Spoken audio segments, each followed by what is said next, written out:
What's up, everybody? J Heat Sports Media coming at y'all again with that fire as always, spitting the hot topics and getting the sports conversation started.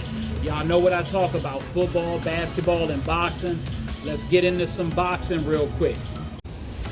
So Anthony Joshua just got finished with his fight against Jermaine Franklin, who isn't a big-time fighter in the heavyweight division, but the fight wasn't about proving that he could beat a big-time fighter. For Anthony Joshua, it was about getting back in the groove and getting back to winning some boxing matches.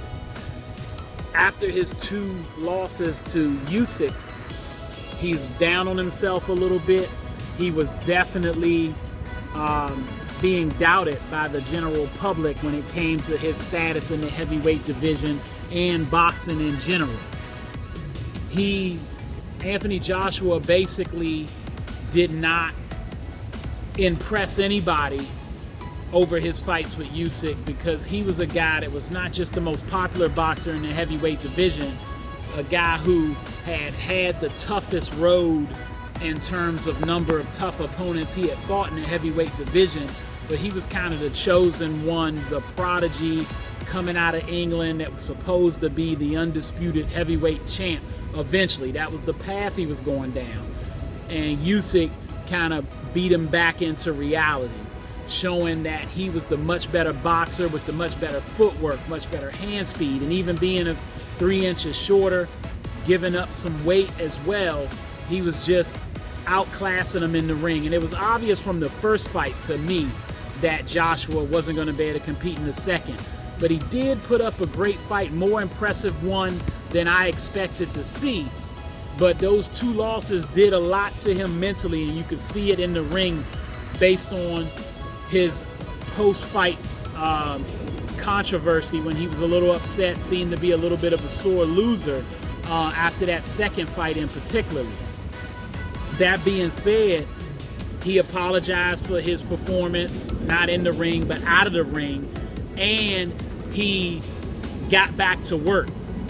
One good thing he did when he prepared for Usyk was going with Robert Garcia, getting away from the trainers that he had been working with over in England and since his Olympic days and amateur days, and tried to learn a little bit of a newer style to help him from a boxing perspective, because sometimes, even though he's got power, he can be a little stiff with his style in the ring, which makes him an easy target to hit.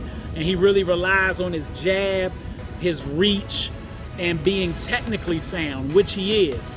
Robert helped him to get him a little more loose in the ring, use his footwork a little better, work the jab even better, but still not enough to beat Usyk. Now he's gone, when he fought Jermaine Franklin, teaming up with Derek James, maybe the best trainer right now currently in boxing, who trains Earl Spence and the Charlo brothers, one of those Charlo brothers being undisputed at 155 pounds.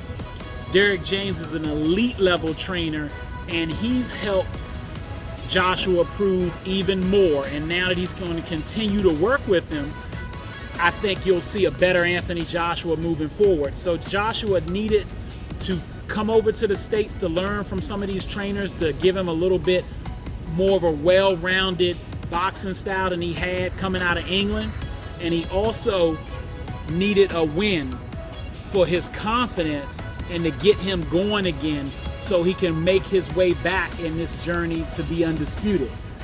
If undisputed means going through Usyk, I don't know if he'd be able to accomplish that, but Usyk may very well fight Tyson Fury, win the belts, and then retire, and it might not be anybody who he has to face. But Joshua, if he sticks around for a little bit longer, can still chase his dreams. He can still fight Deontay Wilder, a fight that everybody wants to see and would be a great one, and an opportunity for both of them to prove themselves, to get a shot at either a Usyk or, more importantly, a Tyson Fury in Anthony Joshua's case, who I think would be a better fight for Anthony Joshua than Usyk. We'll see if that occurs, but he seems to be moving on that path. And with the win against James Franklin, says he's going to be fighting again in December, and then probably will have 2 or 3 fights when we get to 2024. So Can't wait to see it. Kudos to Anthony Joshua. Good W. Keep working with Derrick James. I do believe that is a great move. Derrick James said he's learned from working with Joshua that he's got room to grow. He thinks sky's the limit, but there is some technical stuff and some skill-wise stuff that he hasn't been able to show him yet that he has to progress him to, that say he may work with Earl Spence or Jamel Charlo on, because they're a higher level of fighter from a pound-for-pound perspective. But Derrick James wants to get Joshua there. And this is good for Derrick James because he's got a high-profile, big-name heavyweight boxer now under his group, that if he can get him back into the championship circle will be huge for Derrick James's career. So I like this for both men. Wishing Anthony Joshua the best, and I hope we get Deontay Wilder versus Anthony Joshua in the next couple fights for Joshua and Wilder, so we can see them go. It'll be a huge money sale. I'm sure will break gate records and make a lot of money pay-per-view wise. Let me know what y'all think about Anthony Joshua's future. Does he have a chance to reclaim the belts? All right, that's all the time I got. Y'all know what it is, and you know what you're looking for. JV Sports Media. Remember to like, subscribe, or hit the bell. Get at me in the comments. Let's go back and forth on YouTube, Instagram, at The Vault, JMU414 on Twitter, and of course, what's up TikTok? Holla at y'all next time.